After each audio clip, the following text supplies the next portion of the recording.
Hello and welcome to day 22 of Healing from Unavailable Love with Marina.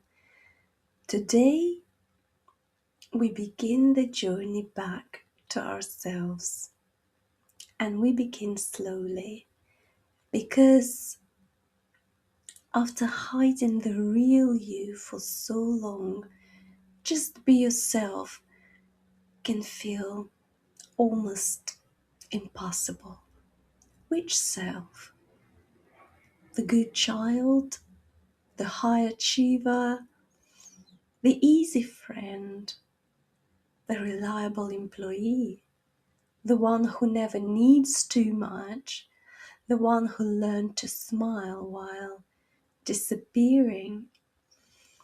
Sometimes it is hard to know what is truly you and what was taught, rewarded, punished, or quietly installed by family, relatives, school, work, friendships, colleagues, and society. So today we're not forcing a dramatic transformation, we're peeling back one layer at the time, not to blame everyone but to ask, what belongs to me and what did I become to be accepted?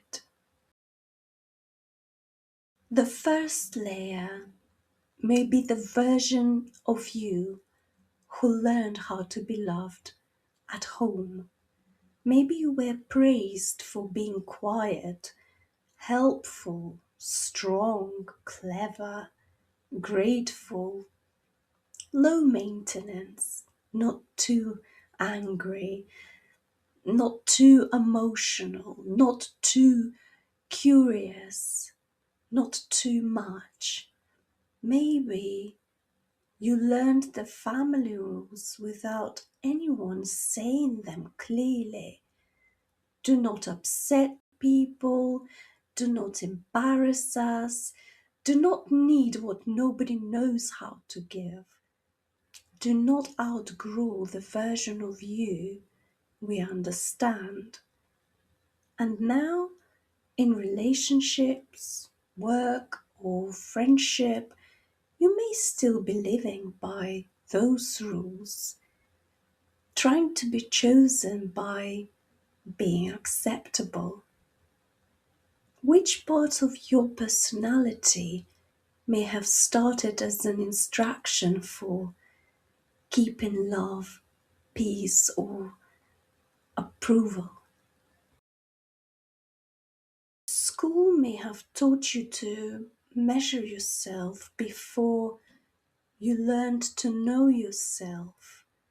The grades, the comments, the comparison, the pressure to be bright, behaved, impressive, or better than someone else. Maybe you learned that approval comes after performance, that being good means being rewarded, that being noticed means achieving. So now you may still be waiting for someone else to mark you as enough. A partner, a manager, a friendship group, society. Unavailable love feeds on this because it gives you another person to impress instead of a self to return to. Whose mark are you still waiting for before you allow yourself to feel enough? Work can reward the mask so well that you mistake exhaustion for identity, the title, the role, the responsibility, the reputation, the person everyone comes to. At first, it feels good to be capable. Then it becomes dangerous because you forget who you are when you are not useful. You may stay in an unavailable workplace because it keeps giving you proof that your suffering has value. But your real self is not your job title. Your real self is not your productivity. Your real self is not the version of you who has to collapse before anyone takes your needs seriously. If your productivity stopped asking for you, what would your real self be afraid to say? Friendship can become a place where you wear the safest version of yourself, the funny one, the generous one, the listener, the savior, the one who adapts, the one who says, I'm fine even when it hurt. Maybe you hide your anger because you do not want to be difficult. You hide your needs because you do not want to look needy. You hide your success because you do not want to make anyone uncomfortable. You hide your sadness because you do not want to be too much. But if only the edited version of you is welcome, is the real you actually in the friendship? Which version of you gets invited and which version of you has learned to be hidden? Sometimes the harshest voice in your head is not yours. It is society speaking through your mouth. You should be further ahead, you should be married, you should have children, you should earn more, you should look different, you should be calmer, you should be stronger, you should be over this by now. And because those messages are everywhere, they begin to sound like truth. But repetition is not truth. Pressure is not truth.